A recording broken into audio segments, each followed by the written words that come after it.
Na manhã gelada de 15 de fevereiro de 1993, Victor acordou mais uma vez no chão frio do pequeno apartamento de 2 cômodos onde viviam. O apartamento cheirava a uma mistura nauseante de álcool azedo, cigarros baratos e desesperança. Seus pais estavam desmaiados na cozinha minúscula, cercados por garrafas vazias de vodka barata, a única coisa que ainda conseguiam comprar. Victor já havia aprendido, aos seus 8 anos, a cuidar de si mesmo e de sua irmãzinha. Ele se levantou, passou pelas garrafas quebradas no chão, seus pés pequenos já calejados pelos cacos de vidro, e foi até o berço improvisado de Katia. Era uma caixa de papelão forrada com trapos velhos.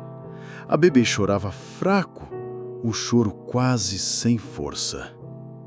"Oi, Katia", Victor sussurrou, pegando a irmã no colo com a delicadeza de quem já sabia que era responsável por uma vida frágil. "Eu vou cuidar de você. Sempre vou cuidar de você."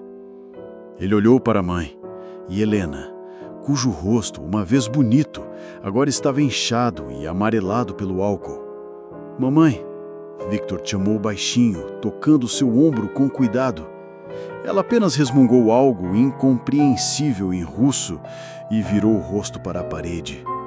Fazia 3 dias que eles não comiam nada além de pão preto mofado que Victor conseguira mendigar na padaria da esquina. O padeiro, Sr. Volodya, às vezes tinha pena do menino loiro e lhe dava os pães que não conseguia vender. Mas até mesmo a bondade do Sr. Volodya tinha limites. Victor olhou na geladeira velha e barulhenta. Vazia. Completamente vazia. Nem mesmo água havia. Ele pegou um copo plástico rachado e foi até a pia, torcendo para que ainda houvesse água corrente. Havia. Pelo menos isso. Ele molhou um dedo na água e colocou na boca de Katia. A bebê sugou desesperadamente. Era tudo o que Victor podia oferecer naquele momento. Foi naquela tarde que aconteceu o impensável. Victor havia saído pelas ruas geladas com Katia no colo, embrulhada em seu próprio casaco, tentando conseguir algumas moedas para comprar leite em pó. O frio de Moscou em fevereiro é cruel. Chegava a menos 25 graus naquele dia. Victor sentiu os dedos dos pés ficarem dormentes dentro dos sapatos furados. Ele passou horas nas ruas, andando de porta em porta, de loja em loja. "Por favor", ele dizia em sua voz de criança, "minha irmã está com fome." Algumas pessoas paravam, olhavam para aquele menino magro segurando um bebê e seguiam em frente. Outras nem paravam. Quando o sol começou a se pôr, tingindo o céu de Moscou com um vermelho sangue, Victor conseguiu reunir 47 rublos, o suficiente para comprar um pequeno pacote de leite em pó. Ele correu para casa, ansioso para alimentar Katia, mas quando chegou ao apartamento, algo estava diferente. Estava silencioso demais. Ele abriu a porta rangente e... vazio. O apartamento estava completamente vazio. Victor entrou devagar, Katia ainda em seus braços. "Mamãe, papai", ele chamou, mas sua voz ecoou no espaço vazio. Eles tinham levado tudo, os poucos móveis que tinham, as roupas, tudo. Foi então que Victor viu, na mesa de madeira velha da cozinha, um pedaço de papel amassado, com as mãos trêmides, não só de frio, mas de medo. Ele pegou o papel e leu as palavras que estavam rabiscadas com uma caneta quase sem tinta. "Não conseguimos mais. Vocês são um fardo. Perdão." Victor leu aquelas palavras várias vezes, mesmo sendo apenas uma criança. Ele sabia o suficiente de russo para entender o que significavam, e aquelas palavras queimaram em sua alma como ferro em brasa. Vocês são um fardo. Não apenas ele, mas também Kátia. Sua própria irmãzinha era considerada um fardo por seus próprios pais. Victor sentou no chão frio do apartamento vazio e abraçou Kátia mais forte. A bebê havia parado de chorar e olhava para ele com seus olhos grandes e azuis, como se soubesse que agora tinham apenas um ao outro. Não, Kátia, Victor sussurrou, beijando a testa da irmã. Você não é um fardo, você é minha família, e eu nunca vou te abandonar. Nunca. Naquele momento, aos 8 anos de idade, Victor Petrov tomou uma decisão que definiria o resto de sua vida. Ele não esperaria por ajuda. Ele não esperaria que alguém viesse salvá-los. Ele mesmo cuidaria de Kátia. Com Kátia firmemente nos braços, envolvida em todos os trapos que conseguiu encontrar no apartamento abandonado, Victor saiu às ruas geladas de Moscou. Não sabia para onde ir, não conhecia ninguém que pudesse ajudá-los. Era apenas uma criança de 8 anos responsável por um bebê em uma das cidades mais cruéis e frias do mundo. Mas Victor não sabia, nenhum de nós sabe no momento, que às vezes é exatamente quando perdemos tudo que Deus está preparando algo extraordinário para nossas vidas. Às vezes é no vale mais profundo que aprendemos a olhar para o céu. Mas Victor não imaginava que aquelas primeiras noites nas ruas de Moscou seriam apenas o início de uma jornada que testaria sua fé, sua resistência e sua humanidade de formas que nenhuma criança deveria enfrentar. E que em meio a toda aquela escuridão, uma luz impossível estava sendo preparada por Deus. Uma luz que salvaria não apenas Victor e Kátia, mas centenas de outras crianças no futuro. A primeira noite foi quase fatal. A temperatura havia caído para menos 28 graus e Victor, com Kátia apertada contra seu peito, procurava desesperadamente por qualquer lugar que oferecesse abrigo do vento cortante que varria as ruas de Moscou como lâminas de gelo. Eles se abrigaram primeiro em uma entrada de prédio comercial, mas um segurança os expulsou antes da meia-noite. "Saiam daqui, vagabundos!" O homem gritou, sem nem olhar direito para ver que se tratava de uma criança carregando um bebê.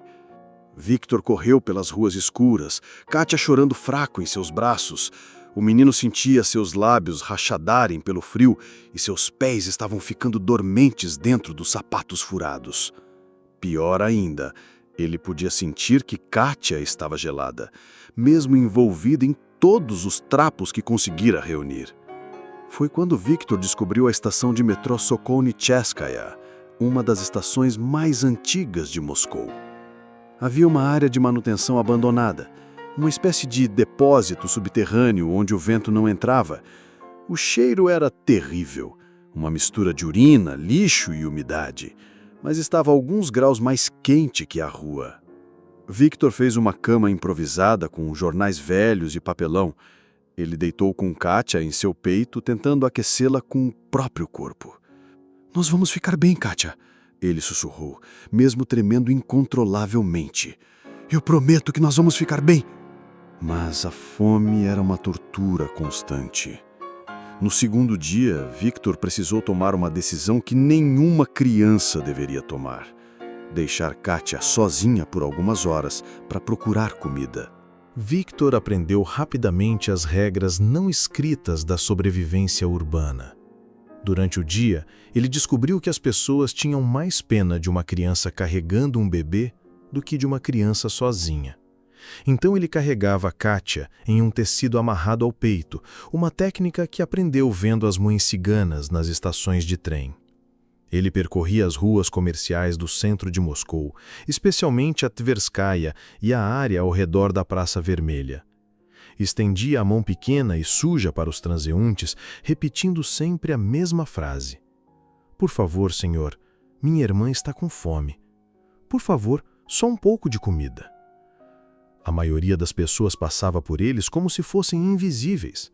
Moscou, nos anos 1990, estava cheia de mendigos e as pessoas haviam desenvolvido uma capacidade impressionante de simplesmente não ver o sofrimento ao seu redor. Mas havia exceções que salvaram suas vidas. A senhora Anastácia, uma idosa que vendia flores na entrada do metrô, às vezes lhe dava pedaços de pão preto e, nos dias melhores, uma batata cozida ainda morna. Coma devagar, filho, dizia com sua voz carinhosa, e mastigue bem. Comida de estômago vazio pode fazer mal. O senhor Dmitri, um vendedor de jornais veterano da Segunda Guerra Mundial, às vezes jogava algumas moedas em sua direção. Eu sei o que é passar fome, menino. Passei por isso durante o cerco de Leningrado. À medida que as semanas passaram, Victor descobriu que havia todo um submundo de crianças abandonadas vivendo nas sombras de Moscou. Crianças de todas as idades, desde bebês até adolescentes de 16, 17 anos, todos lutando para sobreviver em uma cidade que parecia ter esquecido que eles existiam. No sistema de túneis subterrâneos, perto da estação de metrô Kurskaya, Victor conheceu Alexei, um menino de 12 anos que vivia nas ruas há 3 anos. Alexei tinha olhos duros e um rosto que parecia muito mais velho que seus 12 anos. Primeira regra, Alexei disse a Victor em sua primeira noite no acampamento subterrâneo. Nunca confie completamente em ninguém. Segunda regra, sempre esconda parte da sua comida. Terceira regra, se alguém tentar pegar sua irmã, você luta até a morte. Entendeu? Alexei ensinou Victor onde encontrar comida nos lixos dos restaurantes. Você vai no McDonald's Pushkinskaya às 23 horas. Eles jogam fora hambúrgueres que estão há mais de 10 minutos no balcão aquecido. Para nós, são banquetes. Ele também ensinou Victor como se aquecer queimando papel em latas velhas, sempre cuidando para que a fumaça não chamasse a atenção da polícia. A polícia não é nossa amiga. Eles só nos levam para lugares piores. Mas nem todas as lições que Victor aprendeu nas ruas vieram de crianças bondosas como Alexei. O submundo infantil de Moscou também tinha seus predadores. Crianças mais velhas que haviam perdido completamente a humanidade e viam os menores apenas como recursos para explorar. Victor presenciou coisas que nenhuma criança de 8 anos deveria ver. Viu meninos mais velhos forçando crianças menores a roubar. Viu meninas sendo levadas por homens adultos e nunca mais voltando. Viu crianças usando drogas para esquecer a fome e o frio. Uma noite, 3 meninos de 14 e 15 anos tentaram tirar Kátia dele. Bebês dão mais dinheiro na mendicância, o líder disse, uma adolescente com cicatrizes no rosto e tatuagens primitivas nas mãos. Você pode ficar com 30% do que conseguirmos. Victor abraçou Kátia mais forte e recuou. Não, ela é minha irmã.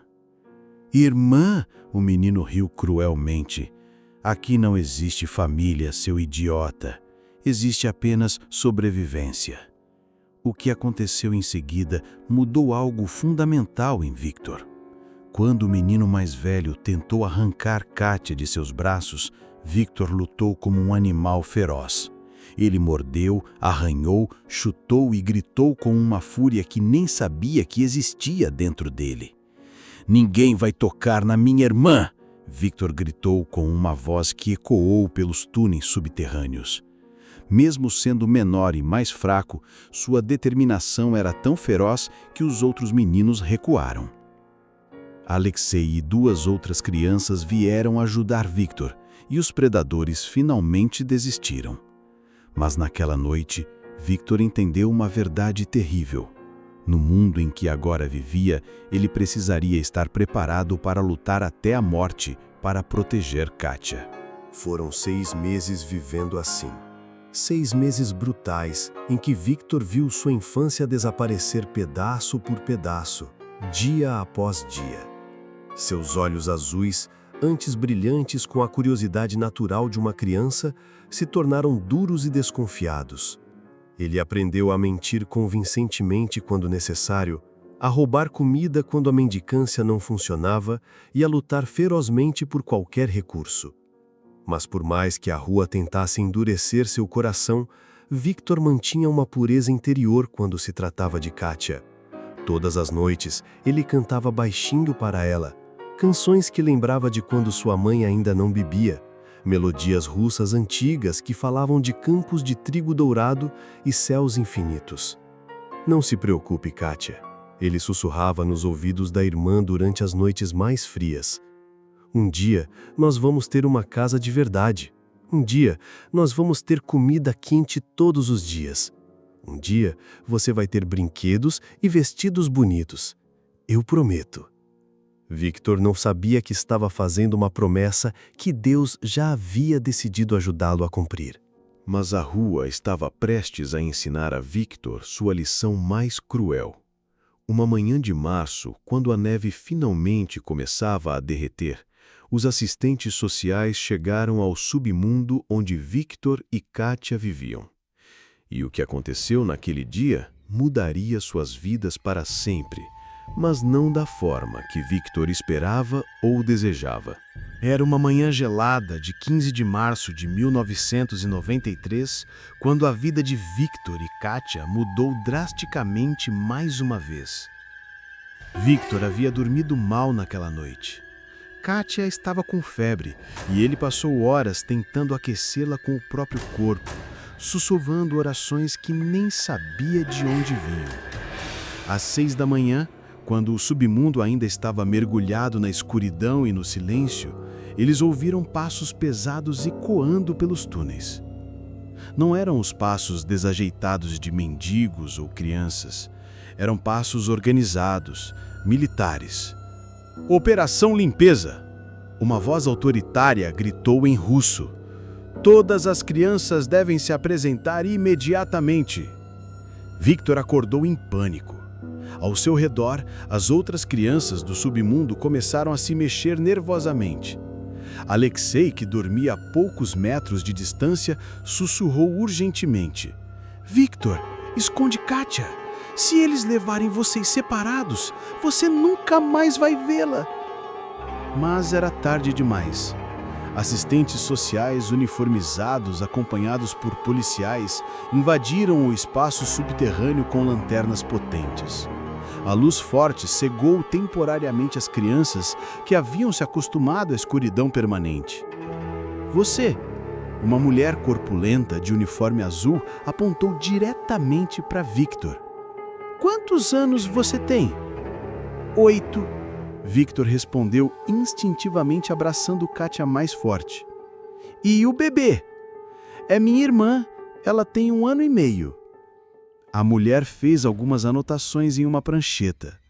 Vocês vão para um lugar melhor, ela disse com uma voz que tentava soar confortante, mas seus olhos eram frios como o gelo siberiano. Vocês vão ter comida quente, camas de verdade, educação.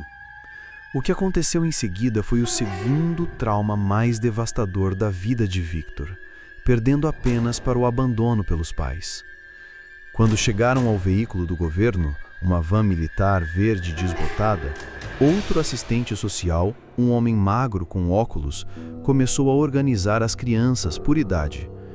Bebês e crianças até 3 anos para o setor infantil, ele anunciou.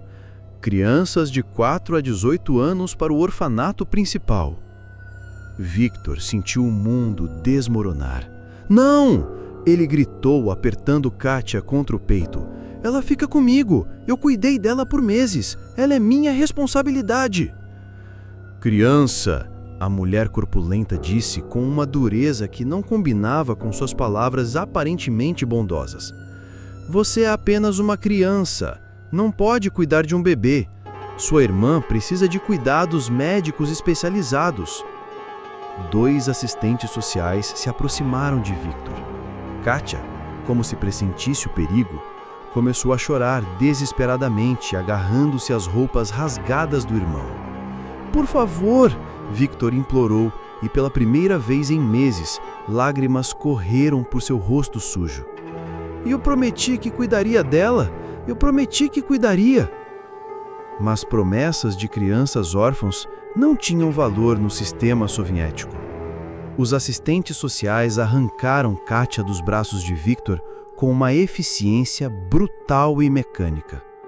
O último que Victor viu de sua irmã foi seu rostinho vermelho de tanto chorar, seus bracinhos estendidos em sua direção, seus olhos azuis, idênticos aos dele, transbordando de lágrimas e terror. Kátia! Kátia! Victor gritou até sua voz ficar rouca. Eu vou te encontrar! Eu prometo que vou te encontrar! O orfanato estatal número 47 ficava nos subúrbios industriais de Moscou, uma estrutura de concreto cinza construída nos anos 1950, que mais parecia uma prisão do que um lar para crianças. O prédio de 4 andares não tinha nenhum elemento que sugerisse que era destinado a crianças. Nenhuma cor alegre, nenhum playground, nenhum jardim. Apenas concreto, grades nas janelas e um pátio cercado por muros altos, coroados com arame farpado.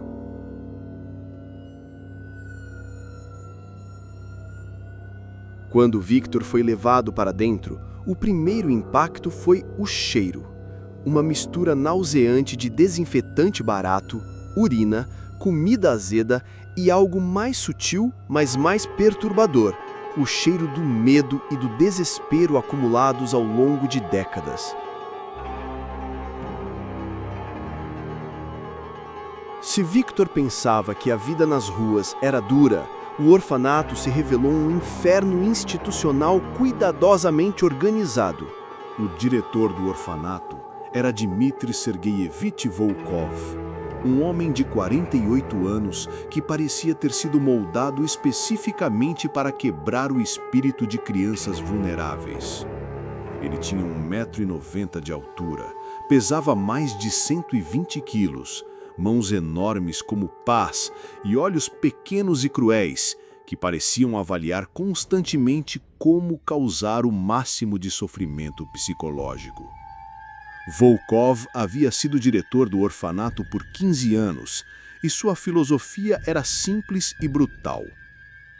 Crianças órfãos são um peso morto para o Estado, ele costumava dizer aos funcionários durante as reuniões semanais. Nosso trabalho não é fazê-las felizes. Nosso trabalho é transformá-las em cidadãs úteis através da disciplina e do trabalho duro. Se elas sobreviverem ao processo, terão valor. Se não sobreviverem, não tinham valor mesmo. Na primeira manhã de Victor no orfanato, Volkov fez questão de deixar as regras claras durante uma apresentação no refeitório principal. Vocês acordam às 5 da manhã, anunciou Volkov para os cerca de 200 órfãos sentados em bancos de madeira, seus rostos uma mistura de medo, resignação e raiva contida. Às 5h15, higiene pessoal. Às 5h30, trabalho de limpeza geral. Às 7 horas, café da manhã, uma tigela de mingau e um pedaço de pão.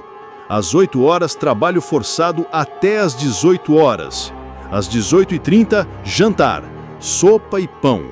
Às 19 horas, uma hora de educação, que significa silêncio absoluto enquanto fazem as tarefas que eu determinar.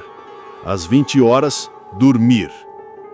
Ele pausou dramaticamente, seus olhos pequenos varrendo o refeitório. Qualquer violação dessas regras resultará em punição. Qualquer reclamação resultará em punição dupla. Qualquer tentativa de fuga resultará em isolamento solitário por tempo indeterminado. Victor sentiu um frio na espinha que não tinha nada a ver com a temperatura do prédio. Victor foi colocado no dormitório 12, no terceiro andar. Um espaço de aproximadamente 8 por 12 metros, onde viviam 20 meninos entre 8 e 16 anos.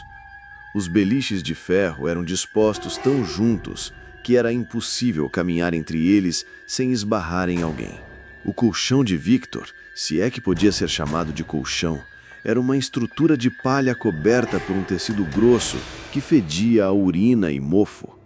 O cobertor era um tecido cinza militar que coçava a pele e tinha buracos grandes o suficiente para passar o punho. Mas o pior não era o desconforto físico. O pior era a atmosfera de terror psicológico cuidadosamente cultivada. Victor descobriu rapidamente que o sistema de punições do orfanato era elaborado e cruel. Crianças que falavam durante o horário de silêncio tinham que ficar de pé no pátio gelado por horas, independente da temperatura. Quem não terminava as tarefas de limpeza no tempo determinado, ficava sem jantar. Quem questionava as ordens dos funcionários era trancado no quarto de reflexão, uma cela de 2 por 2 metros no porão, completamente escura, onde as crianças eram deixadas por dias com apenas água. Mas havia punições piores, punições que Victor presenciou, mas que sua mente de 8 anos não conseguia processar completamente. Não era apenas Volkov. Havia toda uma rede de funcionários que pareciam ter sido selecionados pela capacidade de causar sofrimento.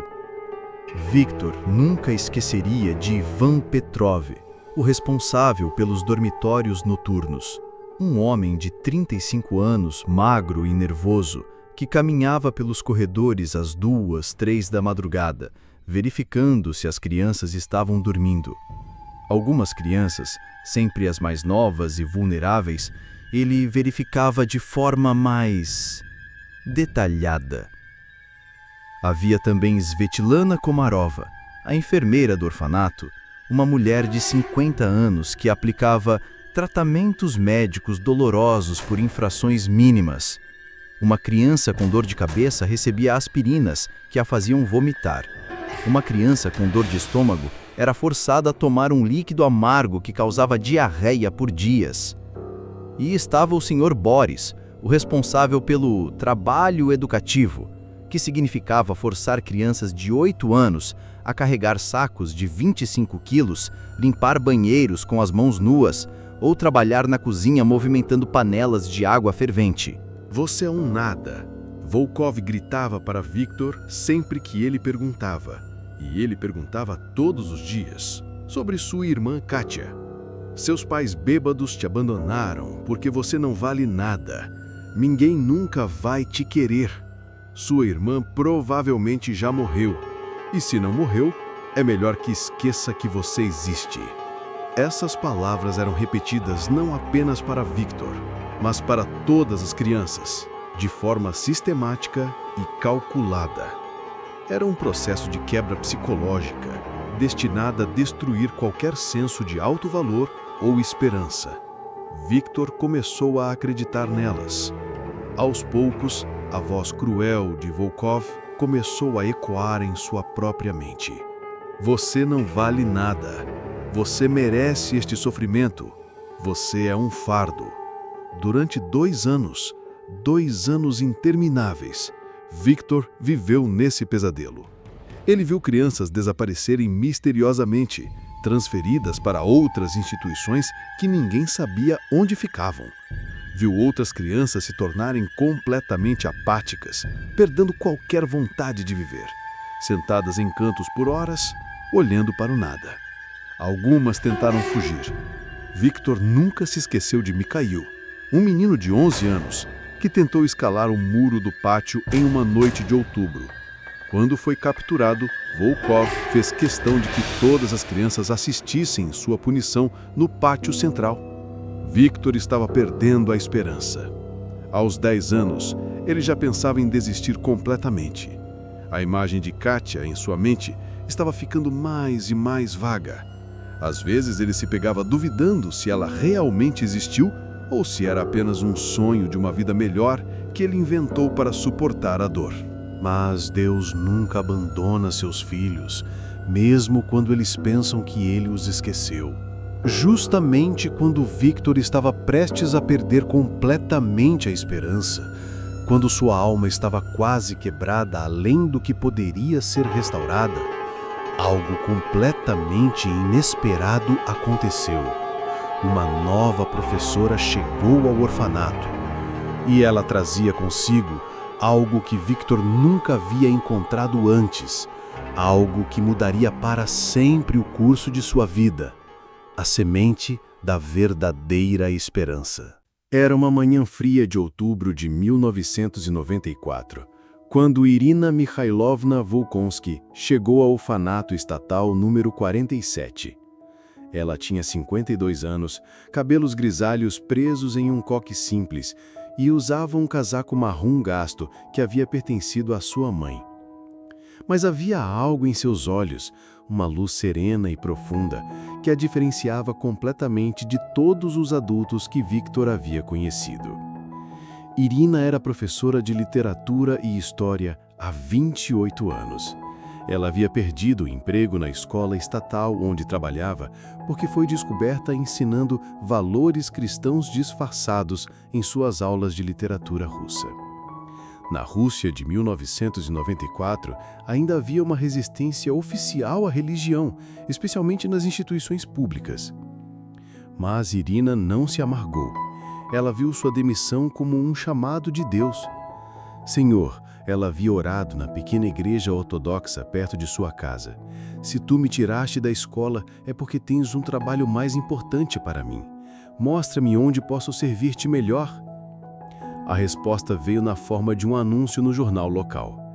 Procura-se professor para orfanato estatal. Requisitos mínimos, salário baixo, condições difíceis. Para Irina, aquelas palavras soaram como um convite direto do céu. Quando Irina entrou na sala de aula do orfanato 47 pela primeira vez, ela sentiu seu coração se partir.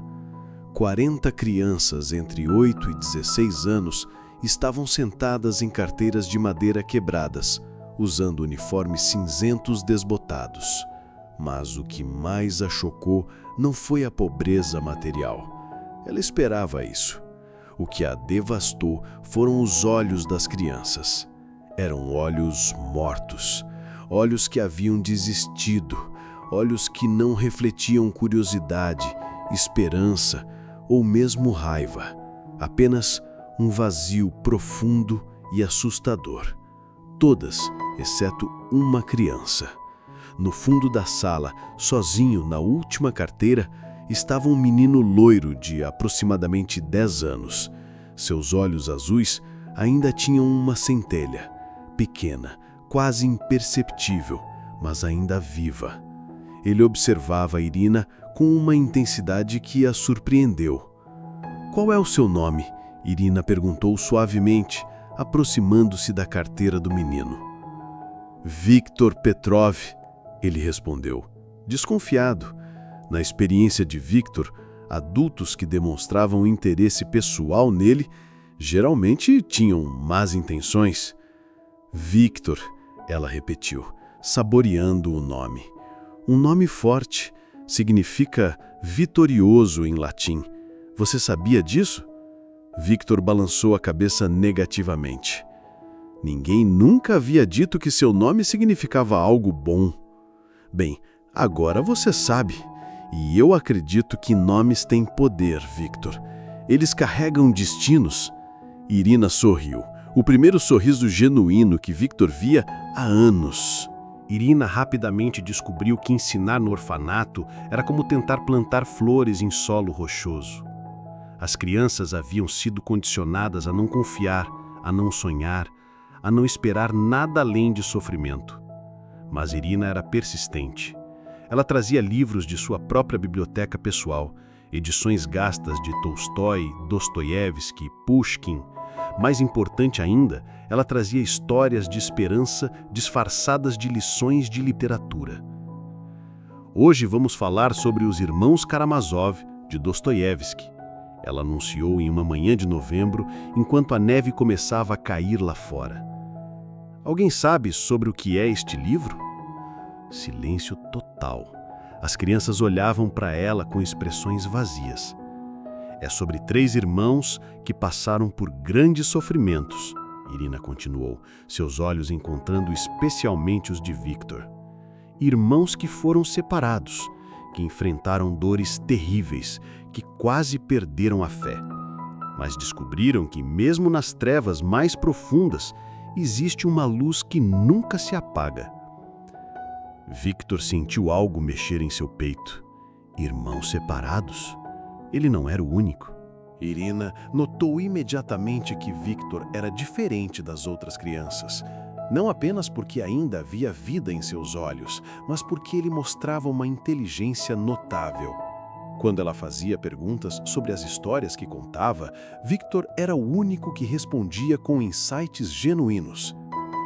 Professora Irina, Victor disse após uma aula sobre guerra e paz, por que Pierre conseguiu encontrar a paz depois de perder tudo? Isso realmente pode acontecer? Era uma pergunta que revelava tanta maturidade emocional e tanta sede espiritual que Irina sentiu lágrimas ameaçarem seus olhos.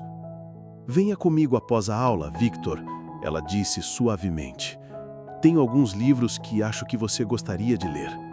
Naquela tarde, na pequena sala que servia como biblioteca do orfanato, Irina começou a emprestar livros secretamente para Victor. Não apenas clássicos russos, mas também histórias de outros países, biografias de pessoas que superaram grandes adversidades. Este aqui, ela disse, entregando a Victor uma biografia de São Francisco de Assis, disfarçada como história medieval. É sobre um jovem que perdeu tudo, mas encontrou uma riqueza que ninguém podia tirar dele. Victor devorava cada livro como um homem faminto devora pão. À noite, no dormitório escuro, ele lia à luz de uma vela que Irina havia dado secretamente, escondendo os livros debaixo do colchão fino. Foi durante uma conversa particular em dezembro de 1994, 3 meses depois da chegada de Irina, que ela tomou a decisão que mudaria a vida de Victor para sempre. A neve estava caindo pesadamente lá fora, e o orfanato estava ainda mais frio que o usual. Victor havia ficado após a aula para devolver um livro, e Irina notou que ele estava tremendo, não apenas de frio, mas de emoção. Victor, ela disse baixinho, olhando ao redor para ter certeza de que ninguém os ouvia. Posso te contar um segredo? Um segredo que literalmente salvou a minha vida quando eu tinha sua idade? Victor assentiu, intrigado. Havia algo na voz de Irina que era diferente, mais íntima, mais urgente. Quando eu tinha 11 anos, Irina começou, meu pai foi preso pelo regime soviético. Minha mãe foi enviada para um campo de trabalho na Sibéria. Eu fui colocada em um orfanato muito parecido com este. Por 2 anos eu vivi o mesmo inferno que você está vivendo agora. Victor ficou chocado. Irina havia passado pelo mesmo que ele? Eu estava prestes a desistir de tudo quando uma mulher idosa, uma zeladora do orfanato, me contou sobre uma família especial. Uma família que nunca nos abandona, mesmo quando nossa família terrena nos deixa. Irina pausou, seus olhos brilhando com uma luz que Victor nunca havia visto antes.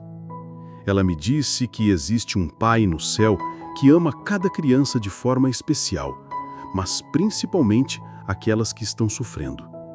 Que ele vê cada lágrima que você derrama, cada dor que você sente, cada noite que você luta para sobreviver. E que ele tem um plano extraordinário para a sua vida, mesmo quando você não consegue ver. Victor sentiu seu coração acelerar. Um pai que não abandona? E mais importante ainda, ele nos deu sua própria mãe para ser nossa mãe. O nome dela é Maria, Nossa Senhora, e ela tem um amor por você que é mais profundo que o oceano, mais duradouro que as montanhas, mais fiel que as estrelas. Irina então fez algo que poderia ter custado seu emprego e possivelmente sua liberdade se fosse descoberta. Ela tirou do bolso interno de seu casaco um pequeno rosário de madeira. Este rosário pertenceu à minha avó, ela disse, colocando-o cuidadosamente nas mãos de Victor. Ela o carregou durante toda a Revolução, através da fome, da guerra, da perseguição religiosa. Ela me disse que cada conta representa uma oração. Cada oração é uma conversa com Nossa Mãe do Céu. Victor olhou para o rosário.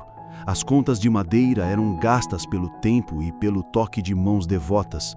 Havia algo sobre aquele objeto simples que o tocou profundamente. Mas eu não sei rezar, Victor confessou. Não precisa saber palavras complicadas, Irina sorriu. Apenas segure o rosário, olhe para o céu e converse com ela como conversaria com uma mãe que você ama mais que tudo. Conte para ela sobre Kátia, sobre seus medos, sobre suas esperanças. Ela está ouvindo, Victor. Ela sempre esteve ouvindo. Naquela noite, no dormitório escuro e frio, Victor segurou o pequeno rosário de madeira contra o peito. Era o objeto mais precioso que ele já havia possuído. Não porque era valioso, mas porque representava algo que ele havia esquecido que existia: esperança. Ele olhou pela pequena janela suja que dava para o pátio coberto de neve. Pela primeira vez em anos, Victor elevou seus olhos para o céu estrelado e sussurrou uma oração. Mãe do céu, eu não sei se a senhora existe mesmo, mas se existe, por favor, me ajude. Eu estou tão cansado, eu estou tão sozinho. E, por favor, onde quer que minha irmã Kátia esteja, cuide dela. Ela é pequenininha e precisa de uma mãe. Se a senhora é mãe de todos nós, seja mãe dela também. Suas palavras eram simples, quebradas, cheias de dúvida, mas eram sinceras. Então, sem saber bem porquê, Victor tentou lembrar das palavras de uma oração que havia escutado alguém sussurrar certa vez. Ave Maria, cheia de graça, o Senhor é convosco. Ele pausou, tentando lembrar. Bendita sois vós entre as mulheres, e bendito é o fruto do vosso ventre, Jesus. Victor não sabia o resto da oração, mas repetiu essas palavras várias vezes, segurando cada conta do rosário. E então aconteceu algo que ele jamais esqueceria. Pela primeira vez em 2 anos, Victor adormeceu sem pesadelos. Ele dormiu profundamente, pacificamente, como se braços invisíveis o estivessem protegendo. Nas semanas seguintes, algo começou a mudar em Victor. Era sutil. Tão sutil que nem Volkov, nem os outros funcionários notaram. Mas Irina viu. Victor começou a fazer suas tarefas com menos revolta. Não que ele tivesse se tornado submisso. Sua centelha de rebeldia ainda estava lá. Mas agora havia uma força silenciosa nele, como se ele tivesse encontrado uma fonte de energia que os outros não podiam ver ou tocar. Todas as noites, secretamente, Victor segurava o rosário e conversava com sua Mãe do Céu. Suas orações eram conversas simples, como uma criança falando com uma mãe amada. Mãe, hoje Volkov gritou comigo porque não carreguei o saco de batatas rápido o suficiente. Eu quase gritei de volta, mas então lembrei da senhora e me segurei. Mãe, eu sonhei com Kátia ontem. Ela estava chorando e chamando por mim. Por favor, conte para ela que eu ainda estou vivo e que vou encontrá-la. Mãe, obrigado por Irina Mikhailovna. Ela é como um anjo disfarçado, não é? Mas a felicidade de Victor e sua descoberta da fé seriam brutalmente testadas. Apenas 3 semanas depois daquele momento sagrado, Irina Mikhailovna desapareceu misteriosamente do orfanato. Victor nunca mais a viu. E foi então que sua fé de criança enfrentou seu primeiro e mais devastador teste. Era uma manhã gelada de janeiro de 1995, quando Victor chegou à sala de aula e encontrou outro professor no lugar de Irina.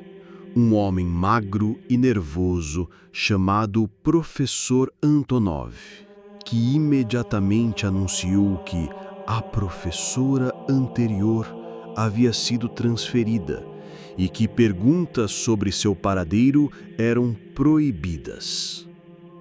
Victor sentiu o mundo desmoronar novamente. Irina havia prometido que nunca o abandonaria. Ela havia dito que Deus tinha um plano. Onde estava ela agora? Durante os dias seguintes, Victor fez perguntas desesperadas a todos os funcionários do orfanato. A resposta era sempre a mesma: pare de fazer perguntas sobre coisas que não são da sua conta. Mas Victor sabia a verdade. Ele havia visto outros funcionários bondosos desaparecerem antes. O sistema do orfanato não tolerava qualquer ameaça ao seu controle brutal sobre as crianças. Irina havia sido descoberta. Naquela primeira noite sem Irina, Victor segurou o rosário de madeira e sentiu uma raiva que nunca havia experimentado antes. Não raiva contra Volkov ou contra o orfanato, mas raiva contra Deus. Onde está a senhora agora? Ele sussurrou amargamente no escuro. Irina disse que a senhora cuidava de nós. Disse que tinha um plano. Que plano é esse? Levar embora a única pessoa que foi bondosa comigo? Por várias noites, Victor considerou jogar Rosário fora. Que diferença fazia? Se Deus existia e permitiu que Irina fosse levada, então talvez Deus não fosse tão bom quanto Irina pensava.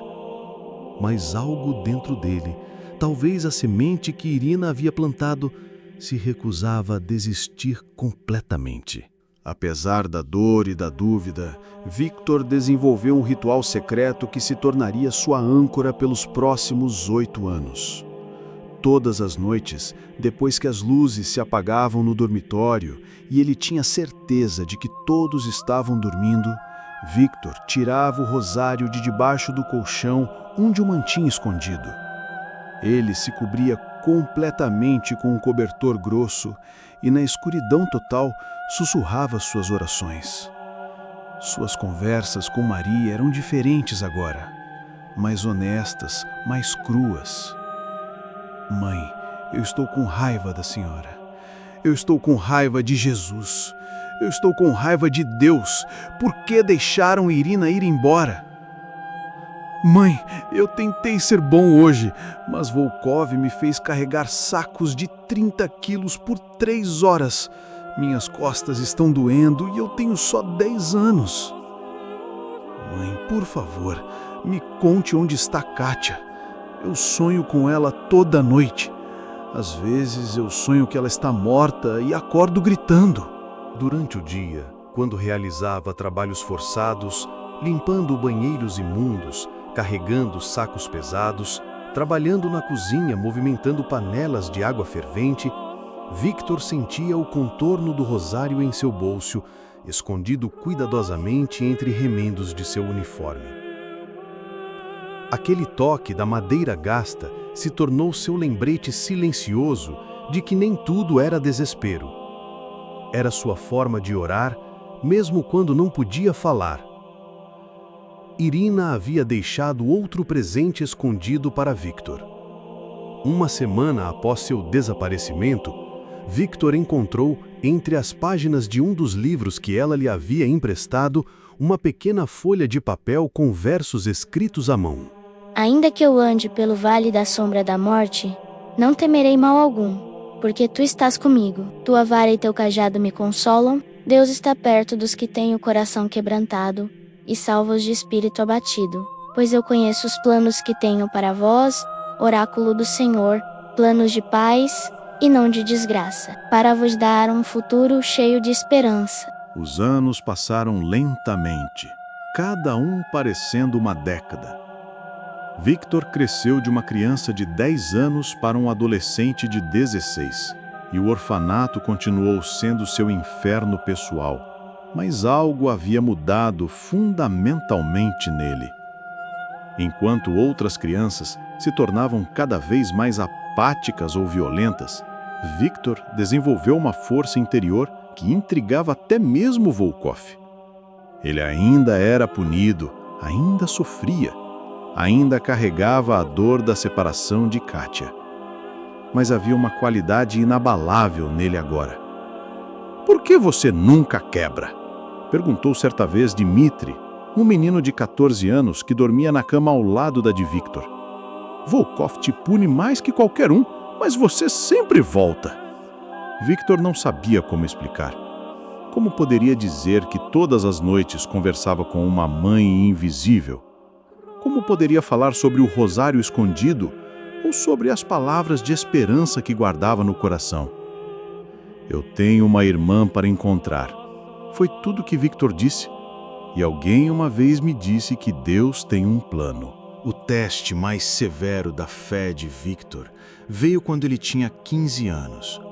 Uma nova criança chegou ao orfanato, Mikhail, de apenas 8 anos, quase da mesma idade que Victor quando chegou. Mikhail era especial. Uma criança com deficiência mental leve, mas com um coração puro e uma alegria natural que irritava profundamente Volkov. "Idiotas felizes me fazem doente", Volkov costumava dizer. Uma noite de inverno, Mikhail tentou fugir. Ele foi capturado no pátio, tremendo de frio e medo. O que Volkov fez com aquela criança indefesa foi tão brutal que Victor quase perdeu completamente a fé. Mikhail foi espancado na frente de todas as crianças como exemplo. Depois foi trancado no porão gelado por uma semana. Quando finalmente foi solto, a criança alegre havia desaparecido. Mikhail ficou sentado em cantos por dias, olhando para o nada, incapaz de falar. "Onde está seu Deus agora?" Volkov perguntou cruelmente a Victor, quando viu o menino cuidando de Mikhail. "Onde está sua mãe do céu quando crianças inocentes sofrem?" Naquela noite, Victor teve sua conversa mais honesta e desesperada com Maria. "Mãe, eu não entendo. Mikhail nunca fez mal a ninguém. Ele só queria voltar para casa. Por que a senhora deixou isso acontecer? Por que a senhora não o protegeu?" Victor chorou naquela noite. Lágrimas de raiva, de confusão, de dor espiritual profunda. "Mãe, eu não sei mais em que acreditar. Talvez Volkov esteja certo. Talvez a senhora não exista. Talvez Irina estivesse apenas tentando me fazer sentir melhor." Mas então, no meio de sua agonia espiritual, Victor lembrou de algo que Irina havia dito. "A fé não significa que nunca teremos dúvidas, Victor. Fé significa continuar acreditando mesmo quando não entendemos." Victor tomou uma decisão naquela noite que definiria o resto de sua vida espiritual. Ele escolheu continuar acreditando, não porque tudo fazia sentido, mas porque a alternativa, desespero total, era insuportável. "Mãe", ele sussurrou no escuro, "eu não entendo os planos da senhora. Eu não entendo por que crianças inocentes sofrem, mas eu escolho confiar. Não porque sou forte, mas porque sou fraco demais para viver sem esperança. Use meu sofrimento para alguma coisa boa. Use minha dor para ajudar outras crianças no futuro. E, por favor, proteja Katia, onde quer que ela esteja." Nos anos seguintes, Victor desenvolveu uma forma única de resistência. Ele começou a proteger discretamente as crianças mais novas e vulneráveis. Quando Volkov não estava olhando, Victor dividia sua porção de comida com crianças menores. Ele ensinava os mais novos a esconder pequenas infrações para evitar punições. Ele contava histórias sussurradas à noite, histórias de esperança que Irina lhe havia ensinado. "Vocês não são um fardo", ele dizia baixinho para as crianças mais novas. "Vocês são preciosos. Alguém está cuidando de vocês, mesmo que não possam ver. Victor não usava palavras religiosas. Isso seria perigoso. Mas ele plantava sementes de esperança, assim como Irina havia feito com ele. Quando Victor completou 17 anos, ele sabia que sua liberdade do orfanato estava próxima. Na Rússia, órfãos eram liberados aos 18 anos, geralmente sem qualquer preparo ou apoio. Mas Victor começou a se preparar mentalmente para uma missão que estava crescendo em seu coração. Mãe, se a senhora me tirar deste lugar, eu prometo que vou usar a minha vida para ajudar outras crianças como eu. Vou encontrar Kátia e vou fazer com que o sofrimento que passei aqui tenha algum significado. Victor não sabia que suas orações estavam prestes a ser respondidas de uma forma que desafiaria toda a lógica humana. Mas Victor não sabia que estava prestes a viver o que ele mais tarde descreveria como um milagre impossível. Um encontro que desafiaria toda a lógica científica, que renovaria sua fé de forma dramática e que provaria que Nossa Senhora nunca havia parado de interceder por ele, nem por um único dia. Preparem seus corações, meus queridos, porque vocês estão prestes a testemunhar a mão de Deus operando de forma extraordinária. 15 de fevereiro de 1999, o 18º aniversário de Victor. O mesmo dia em que, 6 anos antes, ele e Kátia haviam sido abandonados pelos pais. A ironia não passou despercebida por Victor quando Volkov o chamou em seu escritório pela última vez. Parabéns, Petrov. Volkov disse com um sorriso cruel, estendendo uma sacola plástica velha. Hoje você se torna problema de outra pessoa. Dentro da sacola estavam as únicas posses de Victor. O uniforme gasto que vestia, um segundo uniforme ainda mais desgastado e 50 rublos, aproximadamente $2 americanos. Era tudo o que o Estado russo oferecia a seus órfãos ao completarem 18 anos. Victor tocou discretamente o bolso onde mantinha o rosário escondido. Era seu único tesouro real e Volkov nunca havia descoberto. Você sabe qual é a estatística de ex-órfãos que se tornam criminosos? 40%. Sabe quantos se tornam viciados em drogas ou álcool? 70%. Sabe quantos cometem suicídio nos primeiros 5 anos? 15%. Victor não respondeu. Ele só queria sair dali. Boa sorte, Petrov. Volkov riu enquanto Victor passava pelos portões do orfanato pela última vez. Você vai descobrir que o mundo real é ainda pior do que aqui. Pelo menos aqui, você tinha comida e abrigo garantidos. A primeira coisa que Victor fez com sua nova liberdade foi procurar por Kátia. Ele havia passado 8 anos sonhando com esse momento. O momento em que poderia finalmente sair e encontrar sua irmã. Com os 50 rublos no bolso e uma foto desbotada de Kátia bebê, a única lembrança de sua família que conseguira preservar, Victor começou uma jornada que duraria meses. Ele percorreu orfanatos, asilos, hospitais, abrigos para crianças especiais. Em cada lugar, mostrava a foto antiga e repetia a mesma pergunta. Kátia Petrov. Ela tinha 18 meses quando foi separada de mim em 1993. Agora ela deve ter cerca de 8 anos. Cabelos loiros, olhos azuis. Vocês têm algum registro? A resposta era sempre devastadoramente a mesma. Não temos registros de uma criança com esse nome. Victor descobriu que o sistema burocrático russo havia engolido sua irmã. Nomes eram mudados, registros eram perdidos, crianças eram transferidas sem documentação adequada. Kátia havia simplesmente desaparecido no labirinto do sistema estatal. Após 3 meses de busca inútil, Victor teve que aceitar uma realidade terrível. Talvez ele nunca encontrasse Kátia. Talvez ela estivesse morta.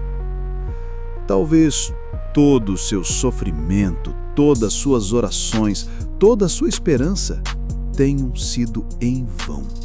Com os 50 rublos iniciais há muito esgotados, Victor precisou enfrentar a brutal realidade da sobrevivência nas ruas de Moscou dos anos 1990. A Moscou pós-soviética era uma cidade de extremos chocantes. Oligarcas recém-enriquecidos dirigiam Mercedes e BMW pelas mesmas ruas onde ex-órfãos como Victor mendigavam por comida. Havia um McDonald's na Praça Pushkin, onde um único hambúrguer custava mais do que Victor conseguia juntar em uma semana inteira. Victor conseguiu trabalhos esporádicos e degradantes, carregando caixas de 50 quilos no mercado Ismailovsky por 20 rublos por dia, limpando banheiros públicos por 15 rublos, varrendo ruas durante 12 horas por 25 rublos. Para colocar em perspectiva, 25 rublos não eram suficientes nem para comprar uma refeição decente. Victor frequentemente comia apenas uma vez por dia, geralmente pão preto e sopa aguada em restaurantes baratos da periferia.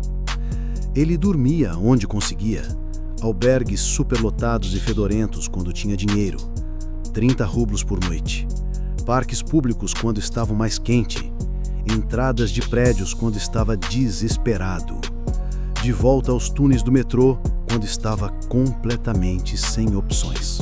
Victor logo descobriu que não estava sozinho em sua miséria.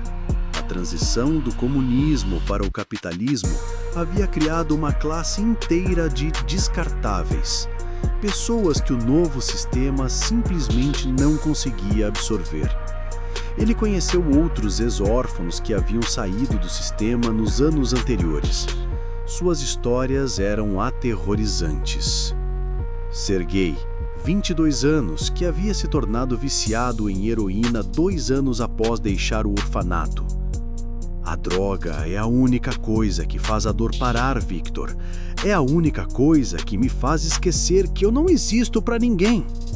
Natasha, 20 anos, que se prostituía na estação Kursk. Pelo menos agora eu tenho controle sobre quem me machuca, ela disse com um riso amargo.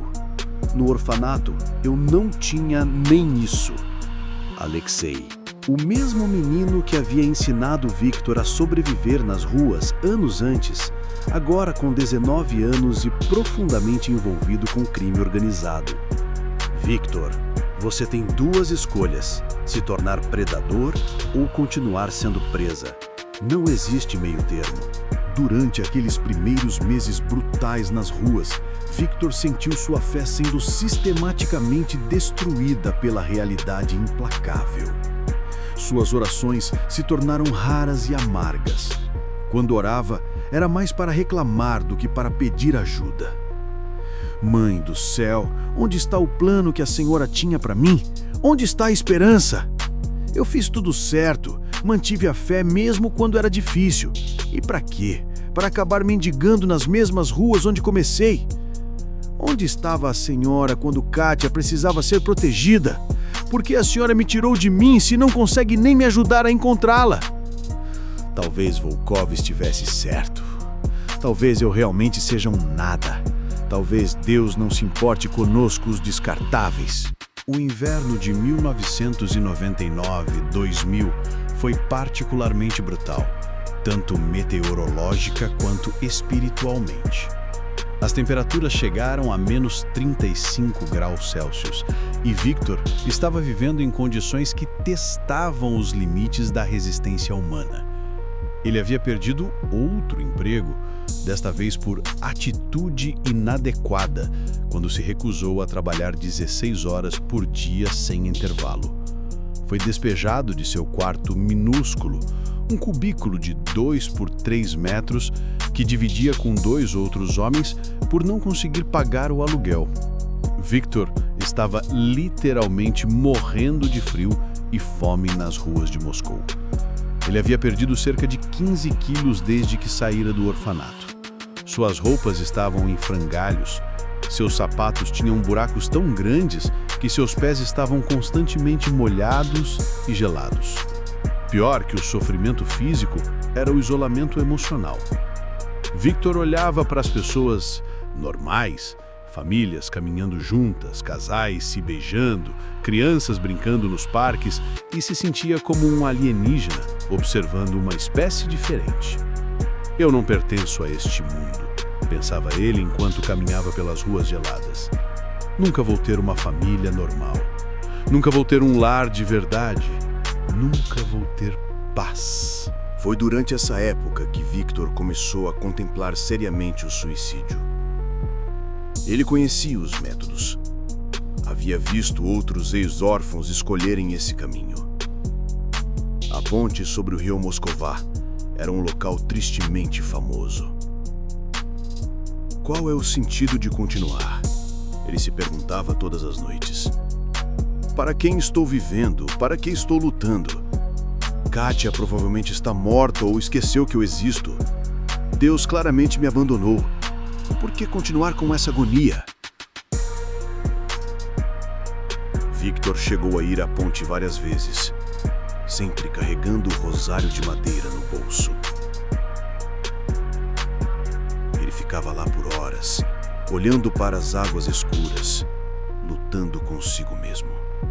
Era a véspera do Natal Ortodoxo Russo, 6 de janeiro de 2000. Victor havia tomado uma decisão final. Ele não aguentava mais. 18 anos de sofrimento eram suficientes. Ele havia passado a noite anterior rezando ou tentando rezar uma última vez. Mãe Santíssima, se a senhora pode me ouvir, perdoe-me pelo que estou prestes a fazer.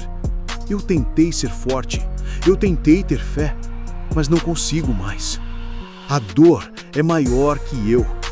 Ele segurou o rosário de madeira, agora liso e gasto por anos de uso secreto, e sussurrou: se a senhora quer me mostrar que existe, agora é a hora, porque em algumas horas eu vou estar no rio e tudo isso terá acabado.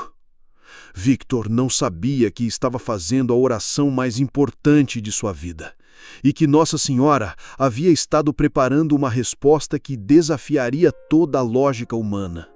Era 6 de janeiro de 2000, véspera do Natal Ortodoxo Russo, às 22h47. Victor lembra exatamente do horário porque olhou para o relógio da igreja quando passou por ela. A temperatura estava em menos 27 graus Celsius e a neve caía pesadamente sobre Moscou, criando um manto branco que abafava os sons da cidade. Victor caminhava em direção à ponte Bolshoi-Moskvoretsky, que liga o centro histórico de Moscou ao distrito Zamoskvorechi. Suas mãos tremiam, não apenas pelo frio de menos 27 graus Celsius, mas pelo que ele estava prestes a fazer. Dentro do bolso do casaco gasto, seus dedos tocavam o rosário de madeira de Irina, agora liso e polido por anos de orações desesperadas. Perdoe-me, Kátia. Ele sussurrou para o vento gelado que cortava seu rosto como lâminas. Eu tentei te encontrar por tanto tempo. Eu tentei sobreviver por nós dois, mas não consigo mais carregar essa dor. Ele parou diante de uma pequena igreja ortodoxa, a Igreja da Proteção da Virgem Maria, onde se realizava a missa de véspera do Natal. Através das portas abertas, ele podia ouvir o canto litúrgico eslavo e ver a luz dourada das velas dançarem nas faces dos fiéis. Victor parou por um momento diante da igreja. Algo dentro dele, talvez o último vestígio da fé que Irina havia plantado, o fez querer entrar. Mas então a voz cruel de Volkov ecoou em sua mente. Seus pais bêbados te abandonaram porque você não vale nada. Ninguém nunca vai te querer. Se Deus existisse, Victor pensou amargamente, minha vida não seria um inferno de 18 anos. Ele estava prestes a continuar caminhando quando algo extraordinário aconteceu. Uma rajada de vento frio abriu as portas da igreja completamente e o som do canto litúrgico se intensificou. Era como se a própria igreja estivesse o chamando. Naquele momento, sem entender porquê, Victor sentiu um calor inexplicável no peito, como se braços invisíveis o estivessem abraçando. Ele fechou os olhos e, pela primeira vez em meses, sentiu vontade de rezar. Ave Maria, cheia de graça, o Senhor é convosco. Bendita sois vós entre as mulheres, e bendito é o fruto do vosso ventre, Jesus. Santa Maria, Mãe de Deus, rogai por nós, pecadores, agora e na hora... Suas palavras foram interrompidas por uma voz. Victor abriu os olhos e viu uma figura caminhando em sua direção pela rua nevada. À primeira vista, ele pensou que estava alucinando de frio e exaustão. Mas conforme a pessoa se aproximava, sob a luz amarelada dos postes, seu coração quase parou de bater. Era uma jovem mulher, alta e magra, com cabelos loiros que escapavam de um gorro de lã azul. Ela usava o uniforme de enfermeira do Hospital Municipal São Basílio e carregava uma bolsa médica pesada. Mas o que fez Victor perder completamente o fôlego foram os olhos da mulher. Olhos azuis claros, idênticos aos seus.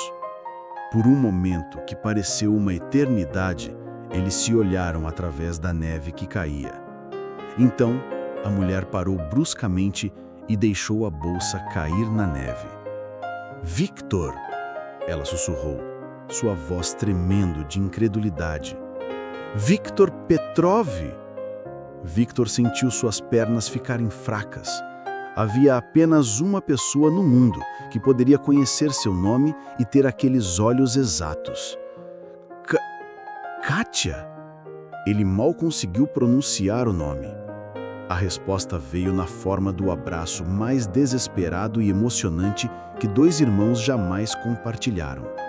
Kátia largou completamente sua bolsa e correu através da neve, jogando-se nos braços de Victor com uma força que quase os derrubou.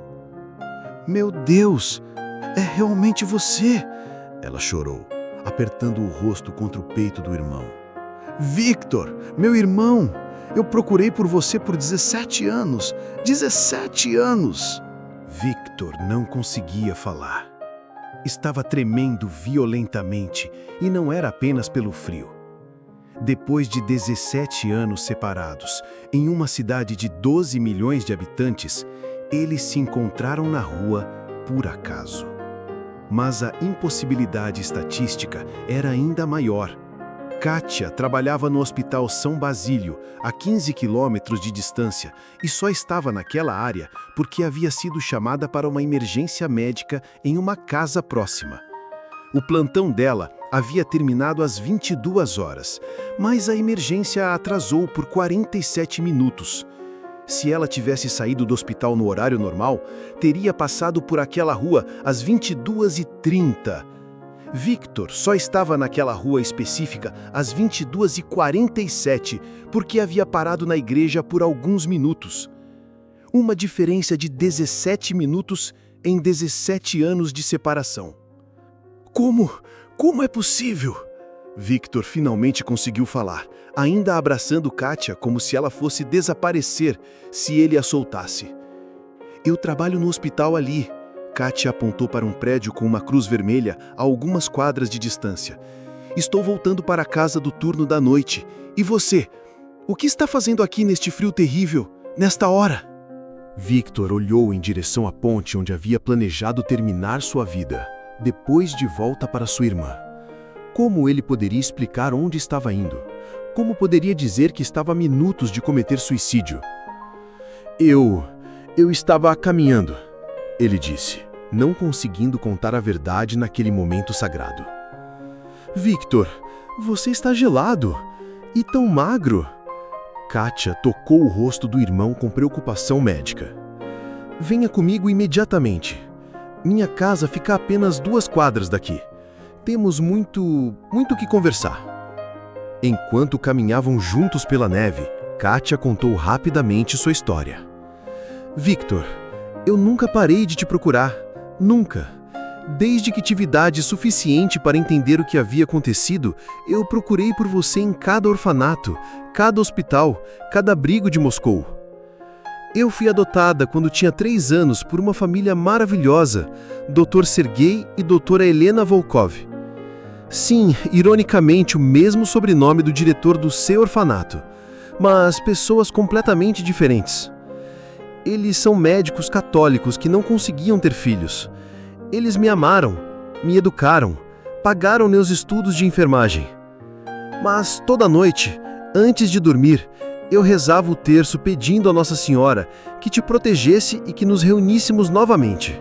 A casa de Kátia era um pequeno apartamento aconchegante no 2º andar de um prédio pré-revolucionário.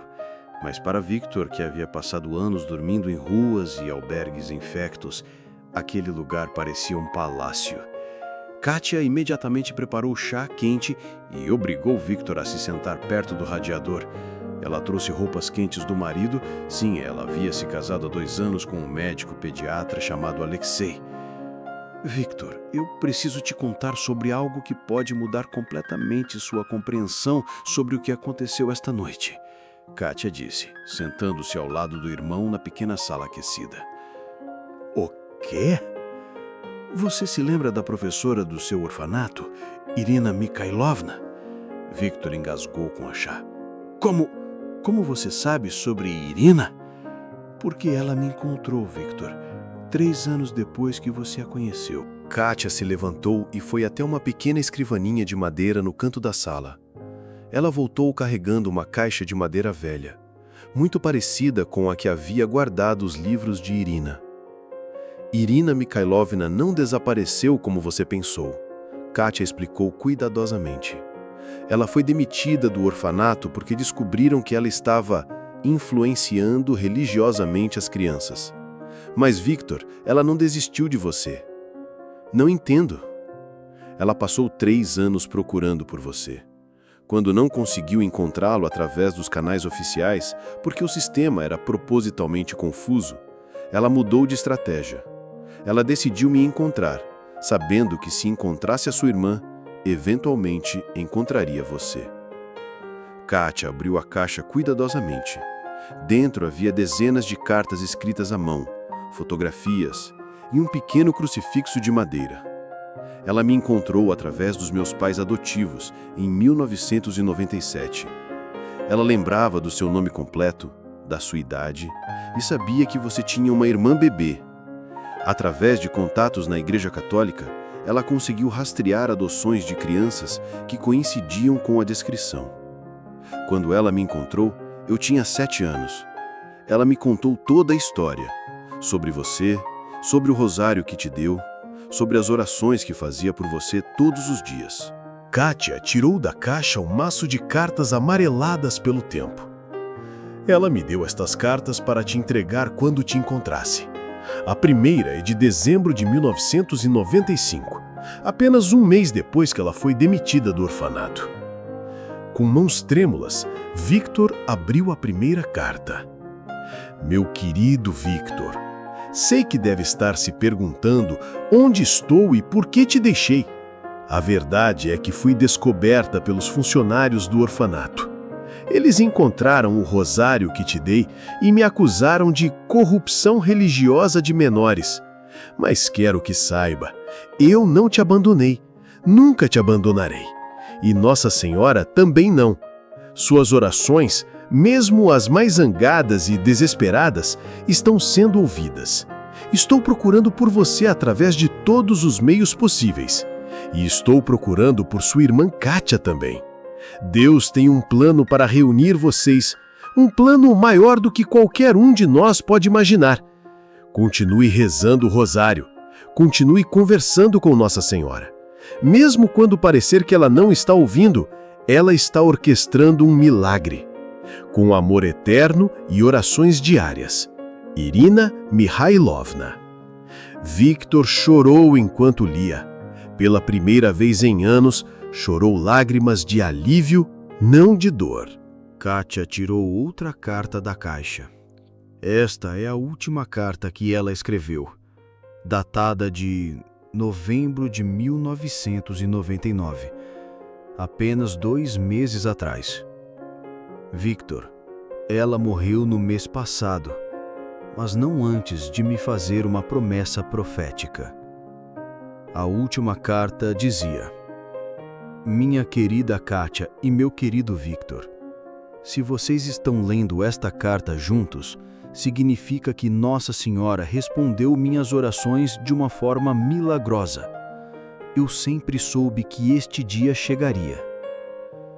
Victor, quero que saiba que todo o sofrimento que você enfrentou não foi em vão. Deus permitiu que você passasse pelo vale mais profundo porque Ele estava preparando você para uma missão extraordinária. Seu coração, que foi quebrado tantas vezes, será usado para curar milhares de outros corações quebrados.